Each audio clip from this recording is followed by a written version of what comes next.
Mr. Hitler, if you think we're on the run. We are the boys who will stop your little game.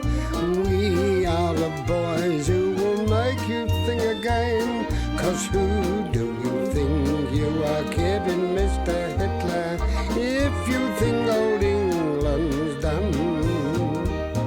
Mr. Brown goes off to town on the A21, but he comes home each evening and he's ready with his gun. So who do you think you are kidding, Mr. Hitler, if you think old England's done?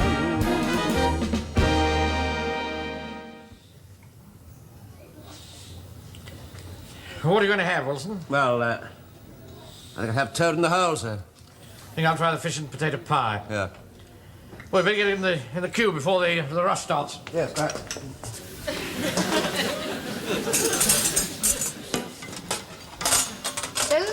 No, thank you, no. Could I have a piece of toad in the hole, please? Thank you. One toad. Thank you. Tap.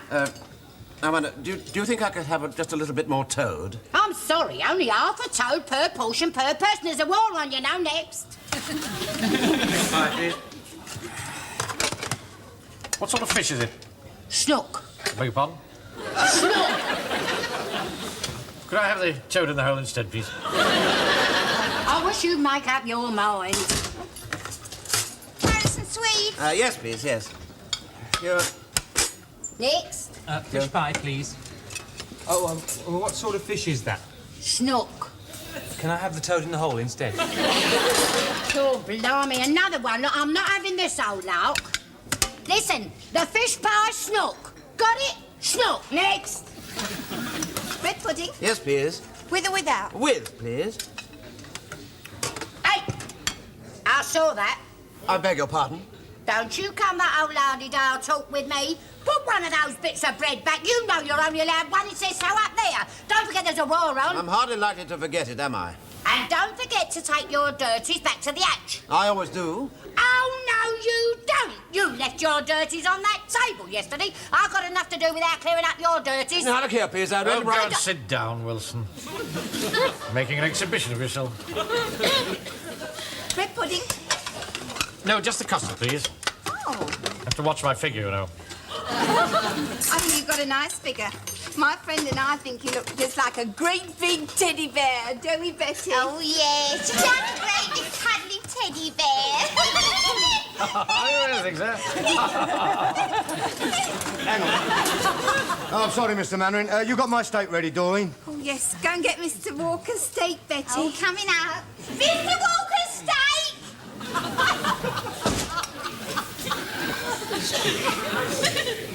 Oh, there you are, Mr. Walker. Ciao, love. What are you doing with that steak, Walker? I'm going to eat it, aren't I? There's 2 weeks' meat ration there. I've got toad in the hole. You want to watch that? That can be very nasty. Why are they serving you with a steak? They're not. I brought it in. They cooked it for me. Oh, by the way, ladies, hang on. I've got your elastic here. Oh. Don't want them falling down on the job, do we? Right, just take for the tea, will you, love? Look here, Walker. Flaunting your black market food in here, you'll get the platoon a bad name. Yeah, look, now, just a minute, Mr. Mannering. Look, I don't want to be rude, but I'm not in uniform and I'm not on parade. And what's more, I'm a customer at your bank and I've got a deposit account with over 1,500 quid in it. So if you don't mind, I'll just have me dinner.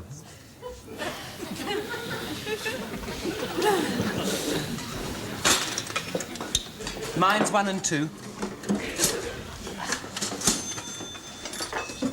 To be exact, he's got 1,542. Go and find another table, Pike. Under the rank and file eating with us. Do you want some pickles, Pikey? Yes, please, Joe. Hey, I haven't seen any of this since before the war. Do you want some pickle, Mr. Mannering? No, thank you.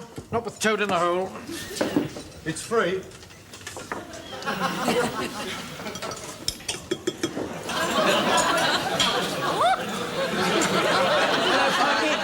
Hello, Joe. Hello, mate. Hello, Mr. Mannering. I called round the bank, but I just missed you. I come to say goodbye. Look, don't tell me you got your calling up papers at last, Jonesy. Here, listen, give those boars hell for me, will you? And Jonesy, if you don't come back, can I have that 10 bob you borrowed?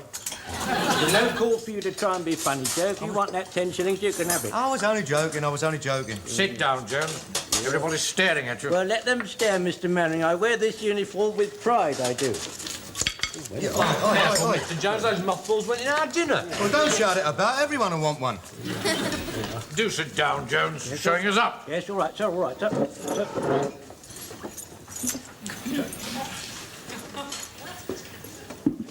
Where exactly are you going? I'm going to London tonight, sir. It's the 42nd annual reunion for the veterans of the Battle of Omdurman, sir. Really? Yes, you know, I served in that campaign with some distinction, you know. I should have been mentioned in dispatches, but I think they ran out of paper. That was the last cavalry charge made by the British Army. I'd like to show you. It was very exciting. I'll show you. No. Yeah. Not just now, Jones, please. Well, No. Oi, hang on. What's the game? All right, I'm only going to borrow them. You see, there were these two huge rocks, you see. Huge rocks like that. You see, like that. And General Kitchener, he was over here. And the Mad Mardy, he was over here. All of a sudden, you see, there was this great big bugle call. Like that. And all these dervishes and all that lot, they come rushing towards us, fuzzy wuzzies, and charging away like anything. And General Kitchener, he was standing on his horse there, or rather sitting on it, and he was as cool as a cucumber. And he said, "Steady, boys. Don't shoot till you see the red of their eyes." I think he said the whites of their eyes, didn't he? Yeah, he did say white, but he should have said red, you see, because all that dust and sand there makes your eyes red and makes you get a lot of bloodshot eyeballs, you see. You get a lot of bloodshot eyeballs in the desert. I don't mean lying around in the sand on their own. I mean when you get chance to your head, you know. Oi, Jonesy, now. Oi, Jonesy, you finished with my pickle? No, I haven't finished yet, you see. So, anyway, these dervishes and fuzzy wuzzies, they charged at us remorsefully, you see, and we kept repulsing them. Then they come at us with those great big choppers, and they were chopping off heads left, right, and centre, and there was blood everywhere. And the corpses, they were 8 foot high, they were. Oh, it was terrible. Hey, you don't have battles like that anymore, you know. No, I'm afraid they don't. Well, Mr. Manning, I'll leave you to enjoy your dinner. So, you know what I'm saying, sir? I seem to have somehow lost my appetite. Yes, so have I. We can't waste food in wartime, can we? Mr. Walker, mind if I have some of your pickle? No, you help yourself. Might help to make it a little more palatable. Yes, right, yeah.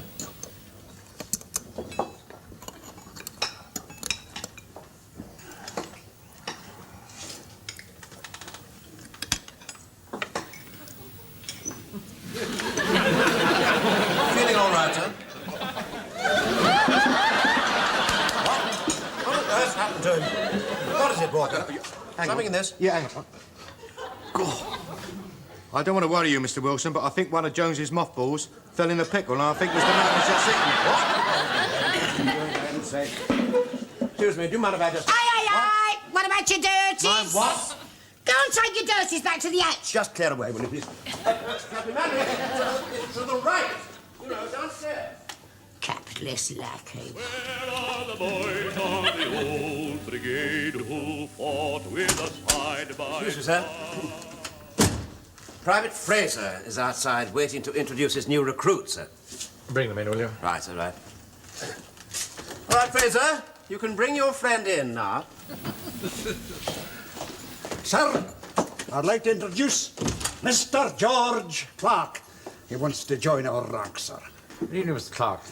Good evening, sir.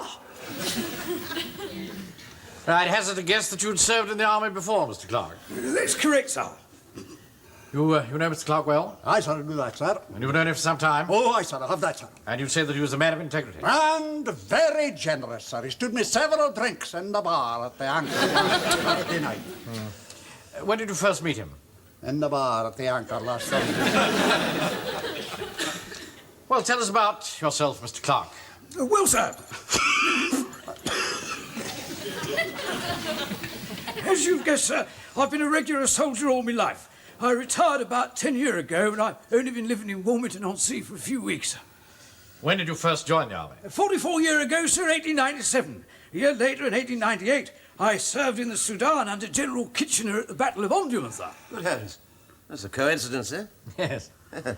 Don't suppose you came across a Lance Corporal Jones by any chance? You can't expect me to remember that, sir. Thousands of men took part in that battle, sir. Yes, I realise that. I was only joking. I was in the Warwickshire Regiment, sir. Yeah, well, Jones was in the Warwickshire, sir. Yes, he was. It was a long time ago, sir, but as a matter of fact, come to think of it, I do seem to remember one Jones. He was always a bit behind everyone else with his drill. He won a Lance Corporal, though. That's him. He wasn't a Lance Corporal, you see. No, he's just an ordinary private.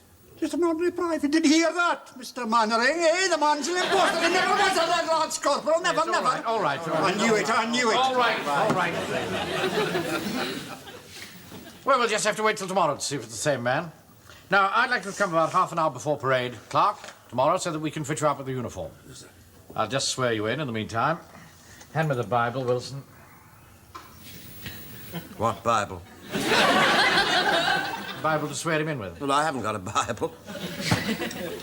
I distinctly remember asking you to bring the Bible along. No, sir. The word Bible never, ever passed your lips. How can I swear him in without the Bible? Steady and strong, marching along like a Well, hurry up, Godfrey. There's only 20 minutes to parade. I shan't be a minute, sir. Haven't you got a pair of braces? Oh, I always wear a belt to keep my trousers up. Oh, you should wear braces, you know, otherwise you're not dressed right. If I wear braces, I certainly won't be able to dress right. Can't you find him a better blouse than that? It's the best I can do at the moment, sir. The customer's rather an awkward size. Well, you'll have to alter it, that's all. Must have you smartly turned out, Clark. This is a very efficient unit. When do I start training, sir? Well, I'm afraid there's no time for that. You'll just have to pick it up as you go along. Telly, this fella Clark says he knew Jones in the Sudan. But that was back in 1800 and frozen stiff. I mean, how would he remember after all these years? Aye, but this fella says that the Jones he knew was always a beat behind everybody else when they were drilling. It still doesn't prove anything, Mr. Fraser. Oh, son. You do not look rough, Jonesy. How did the reunion of the Battle of Omdi Bum Bum go? Omdurman. I bet you and your mates were reliving that fighting all over again. We had a very nice time, Phil. You were drunk, were you? Drunk? No, I wasn't drunk. I just had a rather convivial evening, that's all. Well, Mr. Mannering wants to see you in his office. Oh, right. Hold on. Come on, boys. We don't want to miss this. Come in. Lance Corporal Jones to see you, sir. All right, Fraser. I don't need you to show me in the office. Evening, sir. Evening, Corporal. I want to introduce you to Private Clark, our new recruit. Oh, how do you do? Hello, Jonesy. You remember me? No, I don't think I do. Of course you do. 14789 Private Clark. Oh, hello, Nobby. Hello, mate. Long time no see, eh? Yes, a long time. You remember me now, don't you? Yes, I remember you now, Nobby, yes. Yeah, I remember you, mate. I remember you very, very well. I think it's nearly time for the parade, sir. I'll go and fall the men in. Right. Give me a chance to introduce Clark to the rest of the platoon. Yeah. This way, Clark. Shut the door. Al, you see that? See what? I tell you, I've a kind of a notion that these two, Clark and Jones, didn't like each other very much. You and I have an old mixer, Taffy. Maybe, but there's something about between those two that Jones doesn't want us to know about. Really, Mr. Fraser, I can't believe that. Can't he? I can. There's no smoke without fire. No smoke without fire. Where are the boys of the old brigade? Where are the lads? Well, you see, after parade, I took this fellow Clark along for a drink. And when he had stood me a couple of pints, I came out to them directly. I says, "Tell me, what did happen between you and Jones?" He was very evasive about the whole affair, but from what I could gather, reading between the lines and putting two and two together, it seems that these two of them, they were out on patrol, and somehow they got captured. Well, Jones managed to escape, and he left this fella Clark in the desert to die. Mind you, there may not be any truth in it, but what I always say is, there's no smoke without fire. No smoke without fire. Look at that lovely moon, Joe. Yeah. Oh, yeah, that's very nice. What's up with you tonight? Well, I've got a lot of things on my mind. Oh, makes a change. If you've only got one thing on your mind. Come on, give us a kiss. No, wait a minute, love. There's a time and place for everything. But this is the time and the place. Will you love me anymore? Yeah, of course I love you. I'm mad about you. It's just I'm worried about Jonesy. You know, I asked him straight out if there was any truth in his story about him leaving this fella in the desert, you know, leaving him in the lurch, and, well, he wouldn't say anything. He wouldn't even deny it. Look, you going to give me a kiss or not? Oh, yeah, well, I suppose so. I mean, I'm sitting here and You asleep, Elizabeth? You know, I can't help thinking it would be better to sleep inside the house when there isn't a raid on. The shelter's very damp. Oh. That's no good. I can't sleep. I'm going to have a read.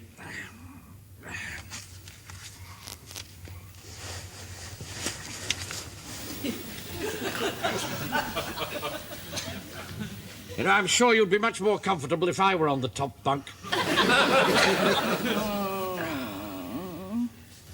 Post, Mr. Jones. Oh, thank you, Raymond. Oh.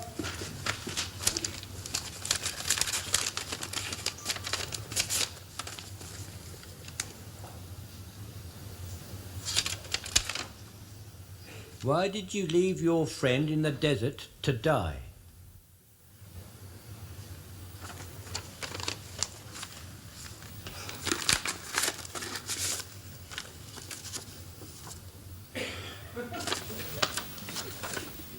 There's no room in Warmington-on-Sea for a coward.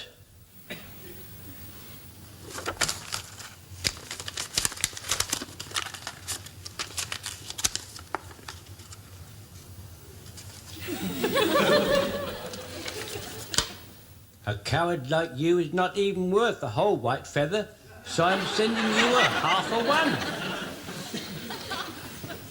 Raymond? Yes, Mr. Jones? Raymond? Yeah. I want you to look after the shop for a little while. There's something I've got to do. What's that, Mr. Jones? Something I should have done a long time ago, boy. That's the only way. It's the only way. Right, gentlemen. I intend to get to the bottom of this, once and for all. Now, Clark, supposing you tell us exactly what did happen between you and Jones in the desert. Well, sir, we was on patrol and we was captured by the dervishes. They pegged me out in the sand. Jones, well, he begged for mercy. They took him with them. Somehow he managed to escape. He no come back for me. He left me to die, he did. Well, I must have passed out, but I can just remember this native bending over me, going through my pockets. But when I come to, I was in hospital. That native must have saved my life, even if he did pinch me wallet. I still find it very hard to believe that Jones would have left you to die. But then why has he cleared off? I'll tell you why I cleared off. Jones, where have you been? Permission to speak, sir. First of all, I'd like to thank you for having faith in me, sir. Up to now, my lips have been sealed. But now I can reveal myself in my true light and tell you what really happened. You see, sir, it all occurred a few days before the Battle of Omdurman.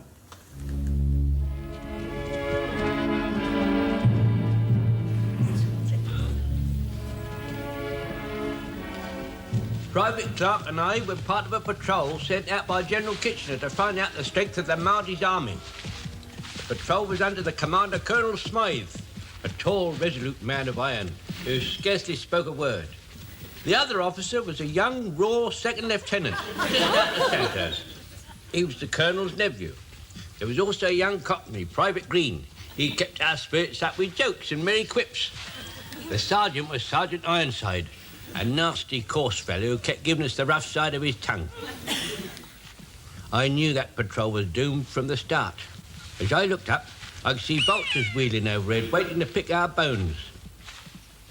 And then, as we rounded a corner, there was an old farker blocking our path. Turn back, said the old farker. It is written in the sand that before the sun sinks, all of you will be dead. Rubbish, said the colonel. Clear out the way, you old fool. Do not go against the will of Allah, said the old fucker. What's written in the sand is written in the sand. None of us took much notice of him as we all marched past. However, as we drew level with him, the sergeant gave him a mouthful of coarse abuse. This seemed to upset the old fucker. He said something to the sergeant in Arabic. I didn't understand what it was at the time, but later I learnt it was a curse upon us all. Well, we didn't have long to wait before the words of the farker came true. About midday, when the sun was scorching down like a great big burning brass ball, suddenly, without a word of warning, a fusillade of shots rang out. Take cover! Take cover! Take cover! Take cover! Take cover!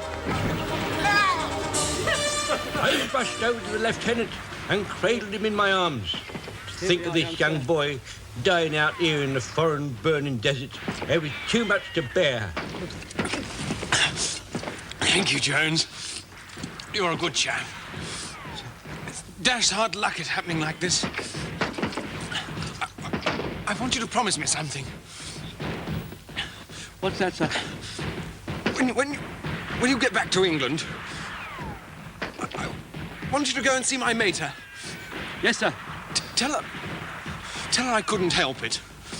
You couldn't help what, sir? Falling off my horse.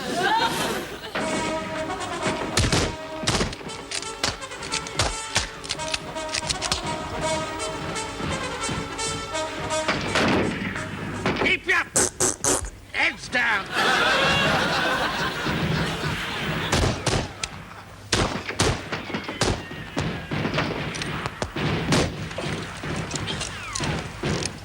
Uncle Arthur. Yes, Franklin? In case we don't get out of this alive, something I want to ask you. What is it? It's about you and Mater. Well, I'd rather you didn't ask.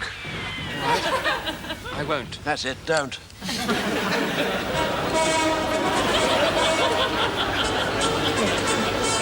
Sergeant, there's thousands of them. Shut up. Keep your head down.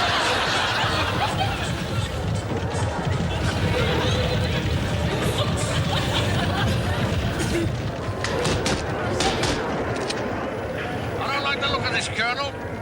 That wishes me. Where's me? I think you're right, Sergeant. As soon as it's dark, I think we better send somebody for help. And Mr. Speak, sir. Oh, what is it, Jones? I'd like to be the soldier who volunteers to go and fetch help as soon as it's dark, sir. All right, Jones, so you do that. Take that fellow, what's his name, Private Clark, with you. Right. We managed to creep out during the night, and the next morning we were on our way for help. Little did we realise that at that moment, nasty savage eyes was watching our every move. All the time the sun was beating down on us, and we had to stop for a rest. It was then we realised our water bottles were empty. Suddenly we looked up. There was two horrible dervishes looking down at us. We were trapped, caught by the dervishes. We knew what we were in for. I was ready to take my medicine like a man, when all of a sudden, Private Clark flung himself down in the sand and grovelled and begged for mercy. I couldn't stand it. I had to look away. Those dervishes didn't know the meaning of mercy. They pegged Clark out in the sand and left him there to die. They dragged me behind them for miles. What fate was in store for me, I had no means of knowing. After hours of this torture, we stopped, and they started to cook a meal. Suddenly, one of them said something. The other pulled out a dagger. Next minute, they were at each other's throats. They fought like demons. I realised this was my chance. They weren't taking any notice of me, so I worked my way over to the fire. I burnt through the ropes, and I managed to stick it.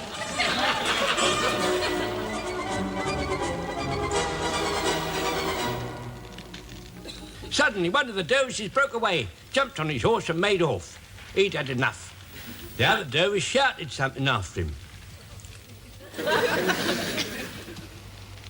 Then I remember that dervishes can't stand fire. They just can't stand it. I quickly seized a burning brand from the fire and thrust it in front of his face. The effect was amazing. He turned from a proud warrior into a gibbering idiot. His nostrils distended with fear. Then he shouted, Ka-ya-ka-ka-ka, ka-ya-ka-ka-ka-ka, which translated literally means, put that light out, put that light out. I made him take his robes off. I had him at my mercy. I quickly put them on over my uniform, took the horse, and before you could say knife, I was hurrying back to rescue Private Clark. When I got back, I thought Clark was a goner. I cut the ropes, took his wallet out of his tunic to send home with his personal effects. I opened it, and inside I saw something that, in spite of the heat, made my blood run cold. There was a photograph of the Colonel's lady. The Colonel, sir, was a very upstanding gentleman, but his wife was not quite so upstanding. I think that she and this Private Clark had been... I couldn't believe it. While I was kneeling there in a daze of misery, I heard a groan. Clark wasn't dead after all. Well, Mr. Manring, I got him on the horse, and after a nightmare journey through the desert, we came across the relief column.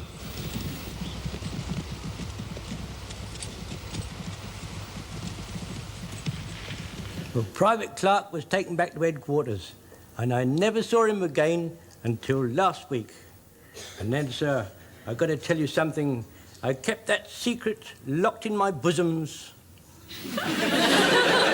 all those years. The secret that nobody knew, except Private Clark, the Colonel's lady, and myself. Why on earth couldn't you have told us this before? Well, I couldn't, could I, sir? While I thought there was still a chance that the Colonel's lady and the Colonel himself were still alive. That's where I've been the last 2 days. See, I went up to Somerset House, didn't I, looking through the records. And I'm happy to say that the Colonel and his good lady are now up in that great parade ground somewhere in the sky. where the breath of scandal cannot touch them, sir.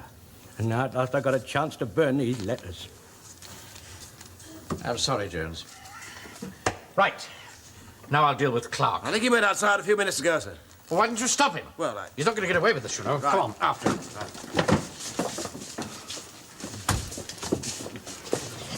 You're in a hurry, aren't you? Did you see a man leave here about 2 minutes ago? Yeah, he was rushing towards the station. Said he had a train to catch. The station? Right, come on. I shouldn't bother, mate. He gave me a message. I'm to tell you he's very sorry he's had to resign and he'll post a uniform back to you. He can't do that. Desertion's a serious crime, ain't it? Yes, it is, very. What you going to do? Put him up against the wall and shoot at him with water pistols or thrash him with a wet lettuce? Don't push me about. Just clear off, will you? Pike, yes, sir. Jump on a bicycle, see if you can catch him. He's not worth bothering about, so let him go. No, I didn't like him. My mum said never trust anybody with their eyes too close together. The moving finger writes, and having writ moves on. What's that got to do with it? But I don't know, sir. Here, come on, Jonesy, you can burn that photo and those letters now. Forget all about it. There we go, mate. Here, what do you think you're doing? You gone raving mad? An enemy plane will set out from miles away. Ah, shut up. Put that light out!